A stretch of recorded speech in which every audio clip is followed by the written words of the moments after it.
There is a dark side to VTubing that honestly I wish I knew about before I got started, and hopefully I can help you learn from my mistakes. I'm not saying VTubing is all doom and gloom, and if you're just doing it as a hobby, then maybe my advice might not even apply to you. But if you want to end up making it into a career, then there are some things you might want to keep an eye out for. Hi, my name's Eggy. I'm the eepiest jackalope in the north. I'm a Canadian VTuber that's been doing this for about 5 years now, since the year 2020, the year that the world shut down. And I've learned a few tricks along the way, and I just want to share them with you guys because I've made my whole brand on helping content creators over on Twitter. And I wanted to bring that over to YouTube. So welcome, YouTube. Welcome to my first tutorial video. Welcome. First of all, who am I to be giving advice anyways? I'm just some jackalope on the internet, right? Well, here's a bit of my backstory. The real life lore behind this pastel and jackalope. Like a lot of professional VTubers, I actually started off as a face cam streamer, a flesh tuber for some people, for the unanointed. I was doing flow arts and DJ music over on Twitch, and I would partner with local DJs to do really extravagant light shows and things like that, where I would dance and they would showcase their music. And it was during the pandemic that I discovered the VTubing industry and how that connected to facecam streaming. And I got curious. Over time, I find myself more and more involved in these communities, and I was active in them. And eventually I became an admin for a bunch of larger VTubers very, very early on in the VTubing boom. And I started learning the ropes, picking up whatever advice I could think to ask, and sticking around during their streams to learn from them and learn how they captivated their audience. I ended up debuting myself as Eggy La Falena, moth goddess cryptid, and of course I had lore. I was an accidental goddess, a cryptid that was worshipped by the masses and transformed into something divine. A true shitposting deity. At the time, the first thing I thought to center my content around was ASMR. It was what a lot of VTubers were known for, and it helped people grow really fast, so that must be the golden ticket, right? Maybe it was a little too fast, though. My passion for it vanished almost as quickly as I grew, and eventually I retired that version of me entirely. With that came the rebrand. I was no longer a moth trapped by the flame of people's attention. I dropped the fake dommy mommy mask and let my horns grow out and became the jackalope I am recognized as today. I made the decision to be 110% my authentic self, both for my community and for my own mental health. The message that I have for new VTubers is don't let success get in the way of your passion. It might be fun watching numbers grow for a while, and hell, it might even give you somewhat of a rush. But at the end of the day, what all the software is turned off and you say goodnight to the Discord, it's just you, and you have to live with that. Would you rather spend that time obsessing over that clip that got lower views than the one that you posted last week and fearing that your 50 minutes of fame are up? Or do you want to use that time to appreciate the people that you already have and have met doing the thing that you love most? Now that I've dumped who I am out in the open, why don't we move on to some more practical advice? Something I learned that I actually keep doing long term. Market anything. With the amount of people online and sharing and cross-posting, stitching, whatever, you never know what's going to go viral when. So put the things you like out there for people to see. No niche is too weird and no passion is too small, as long as you put your heart into it and you post it. One of the things that makes people happiest about being neurodivergent is the ability to weaponize their autism. And that's what I do. I weaponize my autism. Other people might know what I mean, but the thing we're most recognized for is our special interests, right? They're not our hobbies, they're our life. Those are things we're so passionate about that our enthusiasm can't only light up a room, it could light up an entire city, a country even. Embrace those interests. Let your love spread into the cold that is the internet, and direct your intentions. If you direct them right, then your infectious energy will find the right people who resonate with you. And even if they don't share your exact passion, they might slowly grow more interested over time, and they might be the ones to share you new things that you didn't know. Enthusiasm is what draws people in. It's like a cute rabbit-looking creature standing at the edge of the forest, right? When you first see it, you might just be brushing its fur, you might be walking down a path, and then you run into it again and you notice it has antlers. It's clearly a jackalope and it's celebrating while watching toads wrestle. That's all that posting about your special interest is. It's well-timed, interconnected content that keeps catching people's attention. And the more people talking about your thing, the louder the story becomes. To sum this up, without all the fancy and on-brand allegory, passion alone has the power to grab people's attention. Add some strategy and you'll keep their attention while consistently growing. Don't worry about mindlessly copying trends. They come and go, and so do the people who chase them. But if you pay attention and find where those trends overlap, you'll find opportunities. Are you thirsty? Then you better go to gamersubs.com and get yourself 10% off with code SUCKEGG. Okay, we're good. Let's go. All right. Algorithm time. Some of you are going to have to stick with me on this next part. We're going to be going over some of the specifics behind the math that the platforms use. Don't worry though, I won't be using any complex formulas or anything like that. Like if X is the type of content and Y is when you post, when do the powers of X and Y give you the algorithm keys? No, that's not how this works. That's a waste of time. Before we get into the numbers though, I'm trying to demystify all the algorithm talk and basically break it down for you that it's just pattern recognition. That's all there is to it. A basic skill that babies use to learn how humans interact. Once you recognize the patterns that line up with what you want to create, you've cracked the code for consistent views. There are two main tools you can leverage to take advantage of these patterns. The first one is the classic advice you hear everywhere: be consistent. Consistency trains the algorithm to recognize who you are and what communities you reach. But it doesn't end there. You need to know when your audience is looking for your content. By consistently posting around the same time, you condition your viewers to look for your content at a certain time and the algorithm to push your content at a certain time. When it comes to TikTok and Shorts, posting between 5 and 9 p.m. in your main time zone is ideal. This is because people often doom scroll to decompress at the end of their workday or on transit. Another tool is the keywords that you use in your hashtags, captions, or even the content itself. Each platform not only has its own algorithm, but also its own ecosystem. These systems are designed to look for patterns that are keeping people on their platform. Because of this, some keywords and phrases act like a beacon that tells the algorithm, hey, that person will stay if you show them this because it's similar to that other thing that they liked. So if all you need to do is post consistently using words that fit both current trends and your content, why does the same post perform differently on every platform? The answer is how audiences are taught to consume content in each place. Let's take a look at the platforms that I use to break down what I mean. On Twitter, or X, as it's called now, you'll want to post somewhere between 3 to 7 times a day while almost entirely avoiding hashtags. Now, I know it sounds like that goes against how we talk about social media working, and in the past, hashtags were vital for Twitter to know what kind of content you were posting. But since the modern algorithm can pick out keywords from the actual content and it doesn't need hashtags, hashtags on Twitter have become almost obsolete. Twitter users have learned to associate hashtags with ads and business accounts or specific filtering features like hashtag egg tips for when I post my tips over on Twitter. So even if they don't keep scrolling, they're not going to interact with your post. Instead, you'll want to use keyword-rich text. It doesn't matter if you're passionately maxing out your characters, adding thoughts to something like a clip, or making an announcement.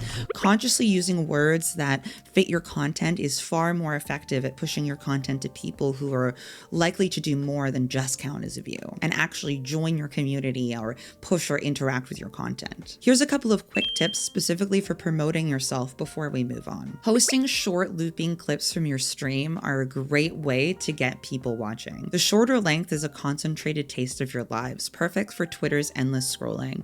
The looping adds repetition and forces the brain to make connections and remember it long after they've closed the app. Getting stuck at someone's head helps with the next tip. Never add a link to your going live tweets. You'd think making it easier for people to open the stream would be a good idea, and the path of least resistance and all of that. But that would be too convenient for us, wouldn't it? Platforms hate when your attention moves other places. I know, so jealous. So these links only end up punishing your views. We already broke down a lot of the logic behind these specific strategies, so we're just gonna focus on the differences for the rest of our examples. Instagram is a platform built off of sharing visual content like pictures and clips. And even though one is worth 1,000 words, they don't have keywords, and the algorithm will need to put you in front of the right audience. This means that hashtags are more effective here than in other places like Twitter. So go ahead and take advantage of the astronomical limit of 30 hashtags per post that they give you to cast your net into every niche you're remotely close to. Now, I wouldn't recommend using all 30. You still want to keep the bloat in mind, so you don't want to fill someone's screen with blue text. Realistically, you want to still stick around the 10 hashtags or less mark because you don't want to confuse the algorithm either. Too much data will confuse the system, right? You want to find that sweet spot between enough data, but not too much. If you spread yourself too thin, if you have one loaf of bread and too many people to feed, you have to give smaller pieces of bread, you know? I'd say somewhere between 5 and 7 would be the best bet to balance reach and accuracy. And that's the standard that I use on most of my social media platforms that aren't Twitter. This part of the social media equation actually benefits streamers, VTubers specifically, by strengthening their discoverability, which is nice. Instagram is great discoverability for VTubers. The easiest posts for a streamer to make are clips from our lives. So the time that they don't need to spend editing, you can add your own captions and branding before you throw it on your stories and any screenshots of cozy situations or anything. And that also helps your audience connect with you on a more personal level. These kinds of things naturally encourage engagement between you and your community and anyone just finding you, and you won't even have to share your link for people to find your channel and follow. TikTok, on the other hand, is a very visual platform that has a much faster lifespan for trends. In less than 10 scrolls, you'll leave whatever current mainstream trend and find yourself in a niche you didn't even know had its own trends. And this makes it so you really only have a couple of choices when posting. Follow trends and spit out easy to produce content with little to no substance for extra views, or stay in your lane. This is the one I'm going to heavily recommend since TikTok looks at every part of your content before deciding who would be the best audience to show it to. This doesn't mean you ignore every trend. If something looks fun or it fits with what you're already posting, then by all means hop on the bandwagon. Either way, it's just to follow with the previous advice and focus on keywords that are in your captions so they match whatever your short is about, while keeping the hashtags to the minimum. So similar to what we talked about on Instagram, but ideally with less hashtags. Speaking of shorts, YouTube Shorts behave similar to TikTok or the clips that you post on other platforms, with one major exception: personal branding. On other platforms, most people spend the majority of their time on a homepage that feeds them a curated list of content that refreshes after scrolling to a certain point. While YouTube, and by extension YouTube Shorts, treats each page like its own TV channel with regularly scheduled content that people can somewhat predict what they get when they'll go there. This won't affect you too much if you're already making and posting the things you're passionate about. You'll just want to include a couple of hashtags in every short that tie them to your main brand, like VTuber or Path of Exile. If you play Path of Exile, hashtag PoE2, or hashtag Warhammer, or something like that if you have the same interests as me. And after taking almost twice as long as the first two sections combined, we're finally moving on to the last bit of advice for this video. As a quick refresher for that way deeper dive than expected, algorithms are pattern recognition equations that will reward your consistency with growth.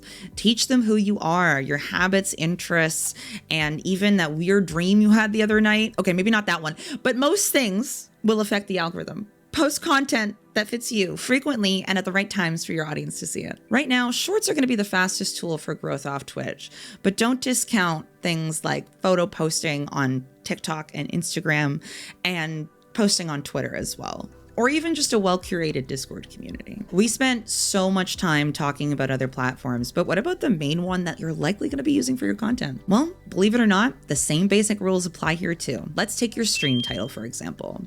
We're going to focus on Twitch. When you're live, the first impression new viewers will get is your live thumbnail. Since you never know what frame Twitch will capture, you can't control it besides having an overlay that matches your personality and brand. What you can control is the next thing they look at, your title. So what do you write? This is the way I format my titles. I'll start with something very aesthetic, like an emoji or some sort of aesthetic text decoration, just to make it visually appealing. I'll do a fun meme or hook, like for this specific stream, I did Empregathon because we were doing a donathon. Then I'll write about what I'm doing. I'll write the game that I'm playing. So in this case, I might write Silent Hill 2, whatever, you know. I'll put VTuber or 18 plus VTuber since I am a VTuber. And then I'll put my commands, and then I'll put my ad handle. I know all that might seem A little cliche, but there's method to my madness. And there's a reason that a lot of larger streamers use similar formulas, because they work. The nice thing is once you find a way that works for you, then you'll only really ever have to change a couple of things and then you can keep the format. And if you can focus all of your creativity on your going live notifications and that little hook at the beginning. This works great when people just happen to come across your stream, but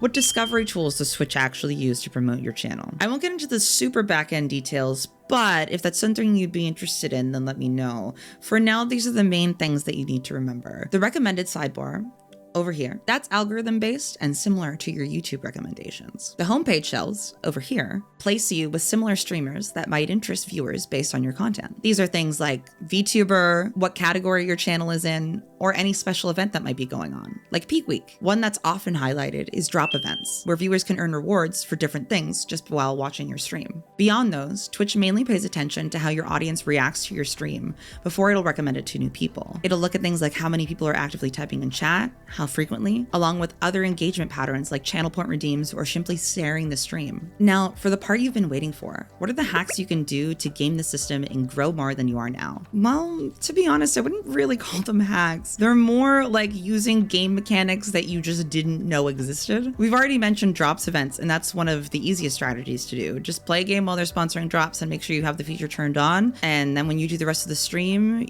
like you would do all your other ones, hopefully more people will come in. It's a pretty passive but effective way to attract new followers that might not have seen your content otherwise. If there aren't any active drops in your niche or you're simply not interested in it, then this is where you would rely on other platforms to funnel viewers. It might not seem effective with only a handful of new viewers here and there, but it is sustainable and you already know how to optimize your posts so people would want to watch. So you have a one-up. The last one is the closest to an actual hack because it directly tricks the algorithm into thinking your chat is a bit more engaged than it might be. Adding interactive games like Words on Stream, Gardic Phone, or any other chat-based game or interactive commands to your stream will improve viewership just because more people are interacting and more people are engaged in your chat, so the algorithm thinks that your chat is more engaged than they are. I can't tell you how often lurkers will come out of nowhere just to participate in a game of Words on stream as well, so it also encourages lurkers to participate in the community without calling them out or making them uncomfortable. It's really nice because the chat gets to have fun, and the more they play, the better your stream looks to the algorithm, and you can even give them prizes if they hit certain high levels. In closing, don't stress yourself out. Try not to freak out about remembering everything we covered in this video. It's better to focus on one thing, get used to it for a while, and find the parts that work best for you, and get rid of whatever isn't working later. That's why I wanted to make videos like this, so you can learn from my experiences and not spend 5 years figuring out what works and what doesn't like I did. What made it take so long for me was trying to be someone that I'm not. Even after I stopped trying to force a fake persona, I still had to take time to find my footing again before I could start learning the whys that came along with the hows. If you take one thing away from this video, let it be this. You'll love the content that you create if you focus on sharing your passions without being afraid to show your chaotic true self. Success will naturally follow if you let your freak flag fly. Be true to yourself and it will reflect in everything you make and exponentially improve not only your content, but the amount of effort you put in. If you know my jackalope lore, then you know I'm a goddess of scuff and sleep. I feel like part of what I'm meant to do is encourage people's dreams and offer my guidance to help people avoid those mistakes. With that being said, let me know in the comments if you'd like a longer advice video like this where I go into more nuance and detail than I do than my normal daily tips. And if you want more detailed videos about anything specific, make sure to put that in the comments as well. Thank you guys so much. I really appreciate it. Please hit that subscribe button and please turn on notifications. I would love to get monetized at some point, so that would be great. And I really, really appreciate it. Thank you. I'll see you guys in the next one. Bye-bye. Peace.